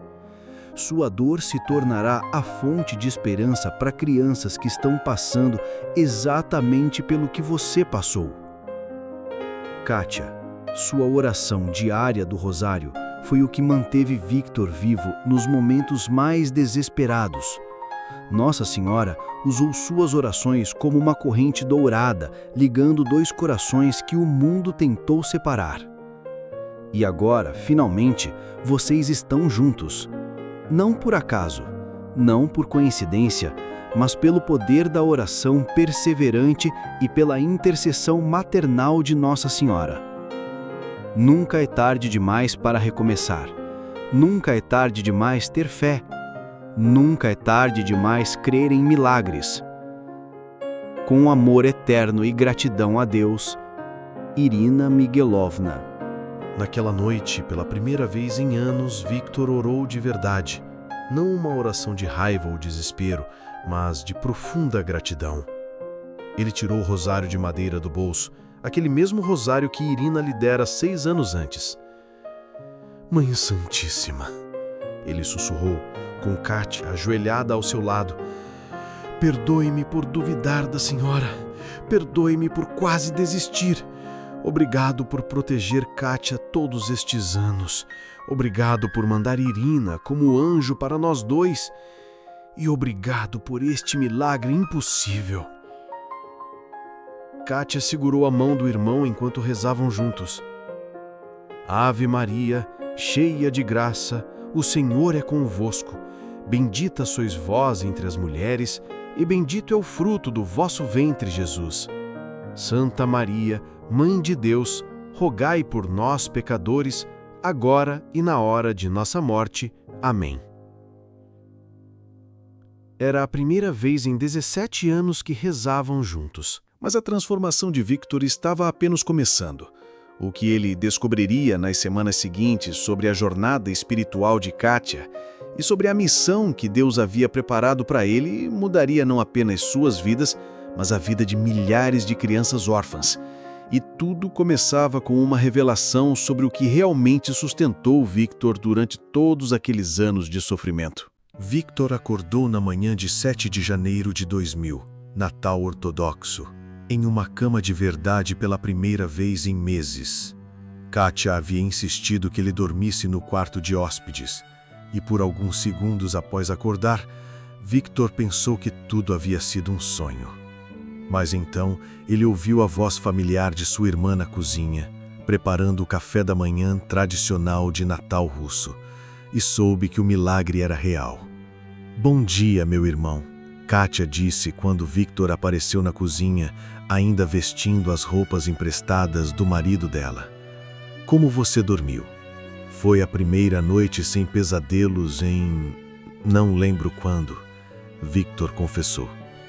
Durante o café da manhã, verdadeiro café da manhã, com ovos, pão fresco, mel e chá quente, Kátia revelou mais detalhes sobre sua busca por Victor ao longo dos anos. Victor, eu preciso que você entenda algo, Kátia disse, segurando uma xícara de chá entre as mãos. Desde que Irina me contou sobre você quando eu tinha 7 anos, encontrá-lo se tornou o propósito central da minha vida. Como assim? Eu escolhi ser enfermeira não apenas por vocação, mas porque sabia que trabalhando em hospitais eu teria acesso a registros médicos de toda Moscou. Durante meus estudos de enfermagem, eu passei centenas de horas pesquisando registros de órfãos, vítimas de acidentes, pacientes psiquiátricos, qualquer lugar onde você pudesse ter aparecido. Kátia pausou, como se estivesse reunindo coragem para continuar. Eu também me casei com Alexei parcialmente por amor, mas também porque ele é pediatra especializado em trauma infantil. Através do trabalho dele, consegui acesso a registros de orfanatos de toda a região de Moscou. Victor ficou em silêncio, processando a dedicação da irmã. Mas mais importante que tudo isso, Kátia continuou, foram as orações. Victor, você precisa saber que não foi apenas eu que orou por você todos estes anos. Kátia se levantou e foi até uma pequena estante, onde havia várias fotografias e objetos religiosos. Ela voltou com um caderno gasto. Este é meu diário de orações. Todos os dias, desde os 7 anos, eu escrevi uma oração por você. Mas quando eu completei 15 anos, Irina me apresentou a um grupo de católicas devotas, todas mães que haviam perdido filhos ou que tinham filhos em situações difíceis. Ela abriu o caderno e mostrou páginas e páginas de nomes escritos à mão. Tia Anastácia, que perdeu 2 filhos na guerra do Afeganistão. Tia Valentina, cujo filho desapareceu em Chechênia. Tia Larissa, que tem um filho viciado em drogas. 12 mulheres no total. E todas elas? Todas rezavam um rosário por você todos os dias, Victor. Por 17 anos. 43 rosários por semana. Mais de 37.000 rosários rezados especificamente para sua proteção e para nosso reencontro. Victor sentiu um arrepio percorrer sua espinha. Nos momentos mais sombrios, quando se sentia completamente abandonado, havia uma rede de mulheres rezando por ele. Mas há mais, Kátia disse, virando as páginas do diário. Irina me ensinou a anotar não apenas as orações, mas também as coincidências que aconteciam em sua vida. Pequenos milagres que poderiam estar relacionados a você. Ela mostrou entradas específicas. 15 de março de 1995. Sonhei com o Victor caminhando pelas ruas no frio. Acordei com urgência de rezar por proteção contra a hipodermia. 23 de junho de 1997. Senti durante todo o dia que Victor estava em perigo físico. Organizei uma novena especial com um grupo de oração. 12 de dezembro de 1999. Sonho muito vívido com Victor contemplando suicídio perto de uma ponte. Acordei às 3 da manhã e liguei para todas as mulheres do grupo. Rezamos o rosário até o amanhecer. Victor ficou pálido. 12 de dezembro de 1999. Foi exatamente quando eu comecei a ir à ponte regularmente, pensando em terminar tudo. E você não terminou porque sempre que chegava lá, sentia como se alguém estivesse me abraçando. Sentia uma presença que me fazia voltar para casa. Kátia então tirou da caixa outro documento. Uma carta diferente, escrita em papel timbrado de hospital. Esta é uma carta que Irina escreveu para mim 3 dias antes de morrer. Ela estava internada com câncer terminal, mas sua mente estava completamente lúcida. Ela ditou esta carta para uma enfermeira católica do hospital. Victor pegou a carta com mãos trêmulas. Minha querida filha espiritual, Kátia. Estou morrendo, mas morro em paz, porque sei que nossa missão está quase completa. Quero que você saiba algumas coisas que nunca te contei sobre Victor e sobre como Deus trabalhou através desta situação. Primeiro, Victor nunca soube, mas eu continuei monitorando sua situação, mesmo depois de ser demitida do orfanato. Através de contatos na igreja e de ex-funcionários bondosos, eu recebia relatórios regulares sobre ele. Segundo, cada vez que você e as outras mulheres sentiam urgência de rezar por ele, correspondia exatamente a momentos de grave perigo em sua vida. Não eram coincidências. Era a intercessão de Nossa Senhora alertando vocês. Terceiro, Victor foi protegido sobrenaturalmente dezenas de vezes. Houve pelo menos 6 ocasiões em que ele deveria ter morrido, por frio, por fome, por violência nas ruas. Mas sempre algo improvável acontecia para salvá-lo. Quarto, o reencontro de vocês não aconteceu por acaso. Deus orquestrou uma série de eventos, a emergência médica que atrasou Kátia, o impulso de Victor para parar na igreja, até mesmo a tempestade de neve que forçou Kátia a escolher aquela rua específica para voltar para casa. Quinto, todo o sofrimento de Victor teve um propósito. Deus estava formando nele um coração capaz de compreender e curar a dor de outras crianças órfãs. Sua missão está apenas começando. Diga a Victor que suas orações mais amargas foram as que mais tocaram o coração de Maria. Ela coleciona as lágrimas de seus filhos e as transforma em bênçãos. Com amor maternal eterno, Irina Mihailovna. Victor chorou enquanto lia. Não lágrimas de dor, mas lágrimas de uma compreensão profunda que transformava completamente sua visão da vida. Kátia, ele disse, sua voz embargada, todos estes anos, quando eu me sentia mais sozinho, quando pensava que Deus havia me abandonado, na verdade, havia uma multidão de anjos orando por mim? Sim, Victor. E não apenas orando, agindo. Quantas vezes você foi salvo por coincidências estranhas? Victor começou a lembrar a vez que um homem desconhecido lhe deu dinheiro exatamente quando estava desmaiando de fome. A noite que encontrou uma jaqueta abandonada exatamente quando estava congelando. O trabalho que apareceu do nada quando estava prestes a ser despejado. Meu Deus, ele sussurrou. Eu estava interpretando tudo como azar, quando na verdade eram milagres pequenos e constantes. Victor, Kátia disse, pegando as mãos do irmão. Irina me disse algo mais. Ela disse que Deus permitiu que você sofresse tanto porque está preparando você para uma missão muito específica. Que missão? Ajudar outras crianças órfãs. Não apenas com assistência social comum, mas com algo revolucionário. Um sistema de cuidado que combina assistência material com cura espiritual e emocional. Kátia se levantou e foi até uma gaveta, de onde tirou recortes de jornais e documentos. Eu estive me preparando para isso também, Victor. Nos últimos 2 anos, consegui formar uma pequena equipe.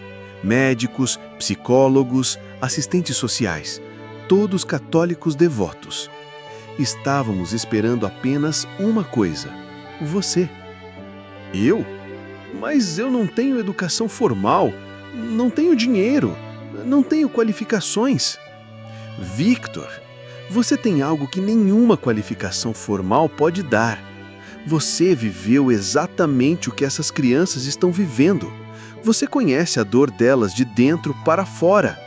E você tem algo mais: fé testada pelo fogo. Naquela tarde de Natal, Victor e Kátia se ajoelharam juntos no pequeno oratório que ela havia montado em seu quarto. Havia um crucifixo, uma imagem de Nossa Senhora, velas acesas e o rosário de madeira de Irina. Mãe Santíssima, Victor orou, segurando o rosário que havia sido seu companheiro durante os anos mais sombrios. Agora eu entendo. A senhora nunca me abandonou, nem por um dia, nem por uma hora. Obrigado por todas as mulheres que rezaram por mim. Obrigado por Irina. Obrigado por proteger Kátia e me dar uma família novamente. E agora, mãe, se é verdade que a senhora tem uma missão para mim, eu me entrego completamente.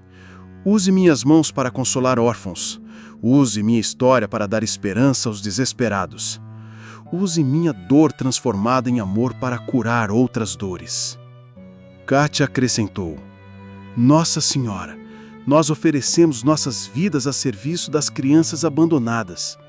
Mostra-nos como começar esta missão. E então, juntos eles rezaram o rosário completo, algo que Victor não fazia desde os tempos de criança no orfanato. Na manhã seguinte, 8 de janeiro, aconteceu algo que confirmou que suas orações haviam sido ouvidas. Kátia recebeu uma ligação do Hospital São Basílio. Enfermeira Volkov, temos uma situação de emergência. Acabaram de trazer uma criança órfã de 8 anos em estado crítico. Desnutrição severa, hipotermia, sinais de abuso. Ele está pedindo por uma irmã que não conseguimos localizar. Você pode vir imediatamente? Victor e Kátia se olharam. Sua primeira missão estava começando. E assim começou a verdadeira missão de Victor. Uma jornada que o levaria de órfão abandonado a fundador de uma das mais revolucionárias organizações de assistência a crianças da Rússia. Mas primeiro, ele precisaria enfrentar um último desafio: perdoar o homem que havia tornado sua infância um inferno. Um teste final que determinaria se sua transformação estava realmente completa. A ligação do hospital foi apenas o início. Quando Victor e Kátia chegaram ao Hospital São Basílio naquela manhã de 8 de janeiro, encontraram uma cena que partiu e ao mesmo tempo inflamou o coração de Victor. No leito pediátrico número 7 estava Mikhail Petrov. Sim, o mesmo nome de família, mas sem parentesco. Um menino de 8 anos em estado crítico. Desnutrição severa, hipotermia, sinais evidentes de abuso físico. Mas o que mais tocou Victor foram os olhos da criança. O mesmo olhar vazio e desesperado que ele próprio havia carregado no orfanato. "Onde está minha irmã?" O menino sussurrava, delirando. "Eu prometi que ia cuidar dela." Victor sentiu como se estivesse olhando para si mesmo 20 anos antes. Sem hesitar, ele se aproximou da cama e pegou a mão pequena e gelada do menino. "Ei, campeão," Victor disse suavemente. "Meu nome é Victor. Eu também procurei por minha irmã por muito tempo. E sabe o que aconteceu? Eu a encontrei. E agora vamos ajudar você a encontrar a sua também." Pela primeira vez em dias, Mikhail abriu os olhos completamente e olhou para Victor. Havia algo naquele homem que o menino reconhecia. Não tena ou caridade profissional, mas compreensão genuína. Aquela experiência com Mikhail foi o catalisador que Victor e Kátia precisavam. Eles perceberam que o sistema oficial de assistência a órfãos, por mais bem intencionado que fosse, não conseguia tocar a ferida mais profunda dessas crianças: a sensação de abandono e falta de valor. Nas semanas seguintes, Victor começou a visitar regularmente o Hospital São Basílio, especificamente a ala pediátrica. Kátia conseguiu que ele fosse registrado como voluntário de apoio emocional, uma posição que praticamente não existia no sistema russo, mas que ela criou através de seus contatos médicos. Victor descobriu que tinha um dom natural para se conectar com crianças traumatizadas. Enquanto psicólogos profissionais às vezes lutavam para fazer essas crianças falarem, Victor conseguia resultados extraordinários simplesmente sendo autêntico sobre sua própria história. "Eu sei o que é acordar todas as noites chamando por alguém que não vem", ele dizia para uma menina de 7 anos que havia sido encontrada vivendo sozinha em um apartamento abandonado. "Eu sei o que é sentir que você não importa para ninguém. Mas olha só, você importa para mim. E sabe por quê? Porque há uma mãe no céu que me ensinou que todas as crianças são preciosas." Ao longo de 2000 e 2001, Victor desenvolveu uma abordagem única que combinava técnicas psicológicas modernas com valores espirituais profundos. Ele não fazia proselitismo religioso direto. Isso seria impossível na Rússia pós-soviética, mas integrava naturalmente conceitos de dignidade humana, esperança transcendente e amor incondicional. Sua metodologia se baseava em 3 pilares fundamentais. 1. Testemunho pessoal. Victor compartilhava partes apropriadas de sua própria história, mostrando às crianças que a superação era possível. 2. Dignidade restaurada. Ele ensinava a cada criança que ela tinha valor intrínseco, independentemente de sua situação familiar ou social. 3. Esperança transcendente. Sem usar linguagem explicitamente religiosa, ele plantava sementes de bondade fundamental do universo e na possibilidade de proteção divina. Os resultados foram extraordinários. Crianças que haviam sido consideradas casos perdidos pelos psicólogos tradicionais começaram a mostrar melhorias dramáticas após sessões com Victor. Mikhail, o primeiro menino que conheceram, não apenas se recuperou fisicamente, mas desenvolveu uma resiliência emocional notável. E, mais importante, através dos contatos de Katia, eles conseguiram localizar sua irmã, que estava em um orfanato a 300 quilômetros de Moscou. Como você sabia que ia dar certo? Mikhail perguntou a Victor no dia da reunião com a irmã. Porque alguém muito especial me ensinou que há uma mãe no céu que nunca desiste dos seus filhos, Victor respondeu, tocando discretamente o rosário no bolso.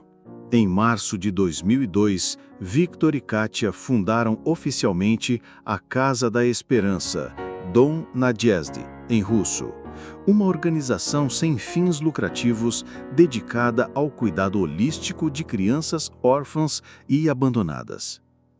A equipe inicial era pequena, mas dedicada.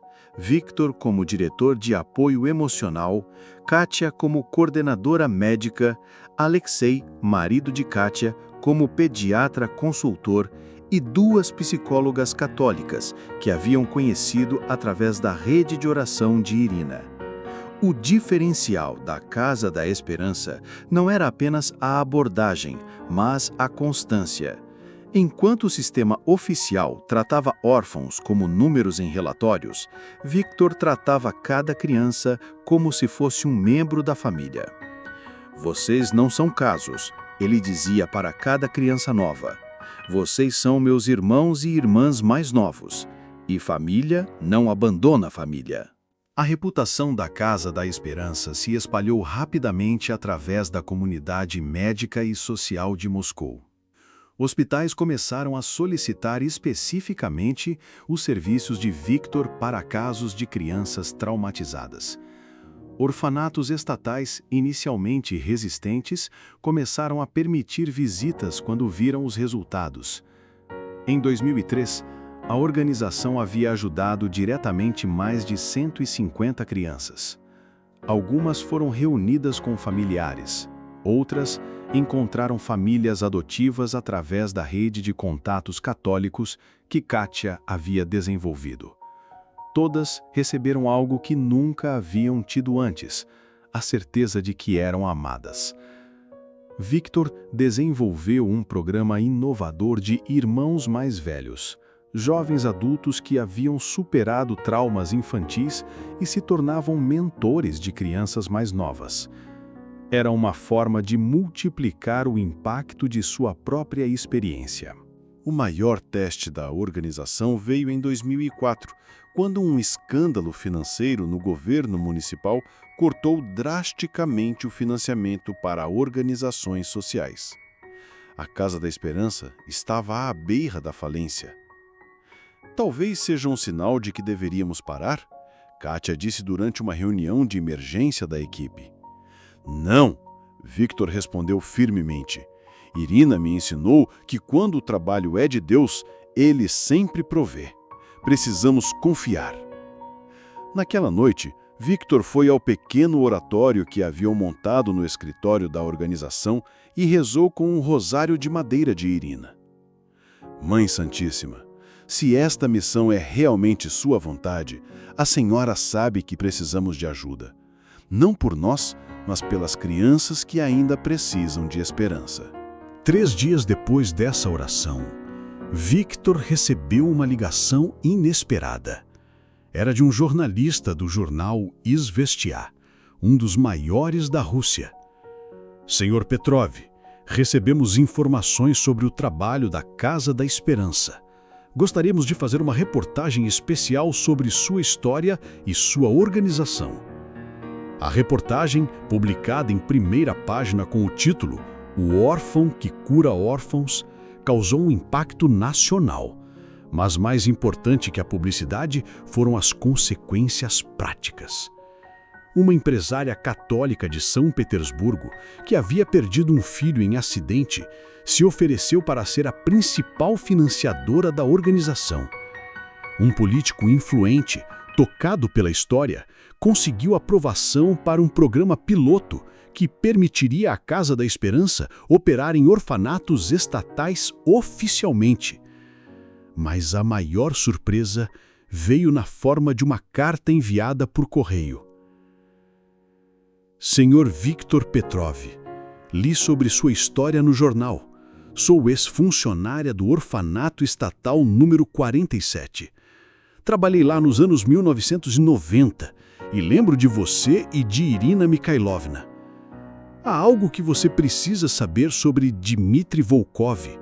Ele está moribundo em uma casa de repouso e tem perguntado especificamente sobre você. Ele diz que precisa conversar com você antes de morrer. Com respeito, enfermeira Nina Petrovna. Victor ficou chocado. Volgoi, o homem que havia tornado sua infância um inferno, queria falar com ele? Enfrentar Volkov seria o teste final da transformação espiritual de Victor. Seria ele capaz de perdoar o homem que havia abusado dele e de centenas de outras crianças? E o que Volkov queria dizer nos seus últimos momentos de vida? A resposta mudaria para sempre a compreensão de Victor sobre o poder do perdão cristão. Victor passou 2 semanas lutando com a carta de Nina Petrovna. A equipe da Casa da Esperança estava dividida. Katia acreditava que Victor deveria ir. Talvez seja uma oportunidade de cura final para você, ela disse. Alexei era contra. Por que reabrir feridas antigas? Mas foi durante a oração noturna, segurando o rosário de madeira de Irina, que Victor encontrou sua resposta. Ele lembrou das palavras que Irina havia escrito sobre Jesus perdoando na cruz, mesmo aqueles que o crucificavam. Se Cristo pôde perdoar seus torturadores enquanto ainda estava sendo torturado, Victor pensou, eu posso pelo menos ouvir o que um homem moribundo tem a dizer. Em uma manhã fria de dezembro de 2004, Victor dirigiu até a casa de repouso São Nicolau, nos subúrbios de Moscou. Dmitry Volkov estava irreconhecível. O homem robusto e intimidador da infância de Victor havia se tornado um esqueleto frágil conectado a tubos de oxigênio. Câncer de pulmão em estágio terminal. Resultado de décadas fumando cigarros baratos russos. Quando viu Victor entrar no quarto, os olhos de Volkov se encheram de lágrimas, a primeira demonstração de emoção genuína que Victor jamais havia visto no homem. Victor Petrov, Volkov sussurrou com voz rouca. Você veio. Eu não achei que viria. Eu vim, Victor respondeu simplesmente, sentando-se na cadeira ao lado da cama. O silêncio durou alguns minutos. Então, Volkov começou a falar. Victor, eu sei que não mereço perdão. Eu sei que fui um monstro, mas eu preciso que você saiba a verdade, não como desculpa, mas como explicação. Volkov contou uma história que Victor jamais imaginara. Ele próprio havia sido órfão. abandonado aos 4 anos após a morte dos pais na Segunda Guerra Mundial. Havia crescido em um orfanato soviético ainda mais brutal que o número 47. Aos 12 anos, eu fui violentamente abusado por funcionários do orfanato por 3 anos consecutivos, Volkov confessou, lágrimas escorrendo por seu rosto cadavérico. Quando saí de lá, eu havia me tornado exatamente o tipo de pessoa que me machucou. Eu perpetuei o ciclo. Victor, eu vi em você algo que me irritava profundamente. Você ainda tinha esperança, ainda tinha bondade. Eu queria destruir isso porque não conseguia suportar ver em uma criança o que havia perdido em mim mesmo. Mas há algo que eu nunca entendi, Volkov continuou. Por que você nunca quebrou? Eu fiz coisas com você que destruíram outras crianças completamente, mas você sempre voltava, sempre mantinha aquela centelha nos olhos. Como? Victor tocou discretamente o rosário no bolso. Como poderia explicar sobre Irina, sobre as orações, sobre Nossa Senhora? Eu tinha uma âncora, Victor disse simplesmente. Alguém me ensinou que eu não estava sozinho, que havia uma mãe no céu que me amava, mesmo quando ninguém mais amava. Uma mãe no céu? Volkov repetiu, confuso. Maria, a mãe de Jesus. Ela coleciona as lágrimas de todos os órfãos do mundo e as transforma em bênçãos. Volkov ficou em silêncio por um longo tempo, processando as palavras de Victor. Victor, você pode me perdoar, não porque eu mereço, mas porque você é melhor homem do que eu jamais fui. Victor olhou para o homem que havia sido o demônio de sua infância e sentiu algo extraordinário acontecer em seu coração. Não raiva, não ódio, mas uma profunda compaixão. Dmitri Sergeyevich, Victor disse calmamente, usando o nome formal respeitoso. Eu te perdoo, completamente e para sempre. Volkov começou a chorar descontroladamente, não lágrimas de autopiedade, mas lágrimas de um alívio que ele não sentia há décadas. Como? Como você pode fazer isso depois de tudo que eu fiz? Porque alguém me ensinou que guardar ódio é como beber veneno esperando que a outra pessoa morra. E porque Nossa Senhora me mostrou que todos nós somos capazes de mudança até o último momento da vida. Victor passou a próxima hora contando a Volkov sobre sua jornada de fé. Sobre Irina, sobre o encontro milagroso com Katia, sobre a Casa da Esperança. Ele falou sobre como o sofrimento que Volkov havia causado tinha sido transformado em uma missão de cura. Você quer dizer, Volkov sussurrou com incredulidade, que o mal que eu fiz foi usado para o bem? Não o mal em si, mas Deus escreve direito por linhas tortas. Ele pegou minha dor e a transformou em medicina para outras crianças feridas. Então Victor fez algo que surpreendeu até a si mesmo. Ele tirou o rosário de madeira do bolso. Este rosário me salvou, Dmitri Sergeyevich. Me acompanhou durante todos os anos no orfanato e nas ruas. Quero que você o tenha. Mas é seu tesouro! E por isso mesmo quero dar para você. Irina me disse que os maiores tesouros são aqueles que damos aos outros. Victor visitou Volkov mais 3 vezes nas 2 semanas seguintes. A cada visita, o homem estava mais fraco fisicamente, mas mais forte espiritualmente. Victor, Volkov disse em sua penúltima visita, você me deu algo que eu achei que tinha perdido para sempre. Esperança de que minha vida teve algum sentido. Como assim?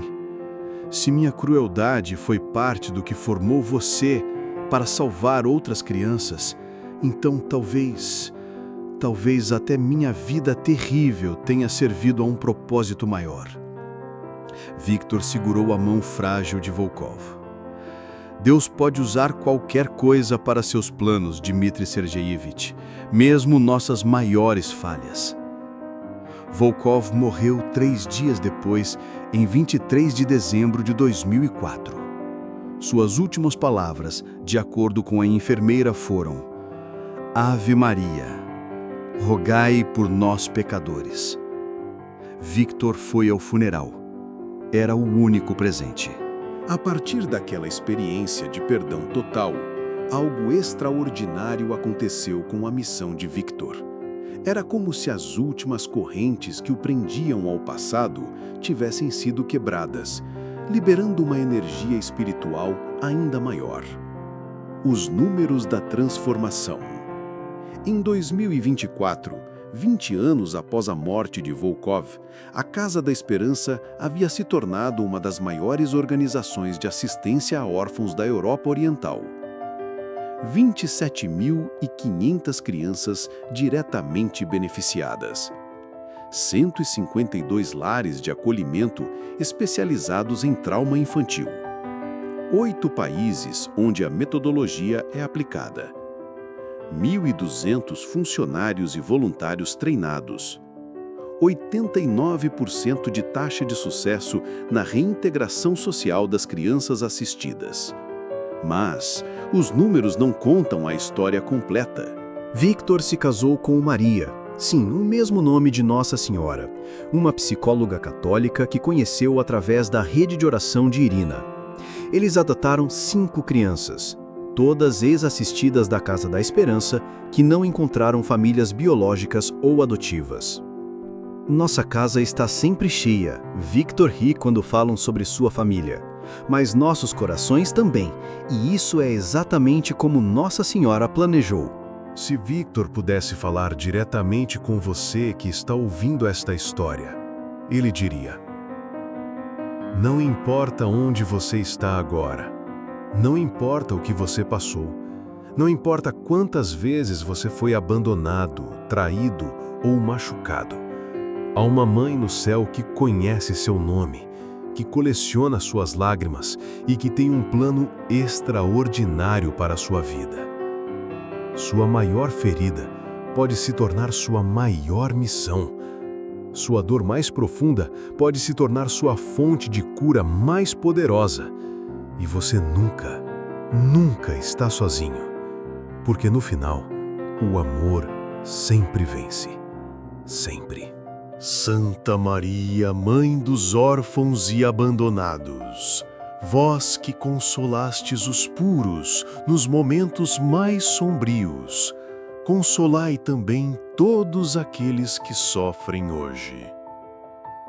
Transformai suas lágrimas em bênçãos, suas feridas em medicina, seu desespero em esperança, e mostrai a todos que o amor de Deus não conhece limites nem condições.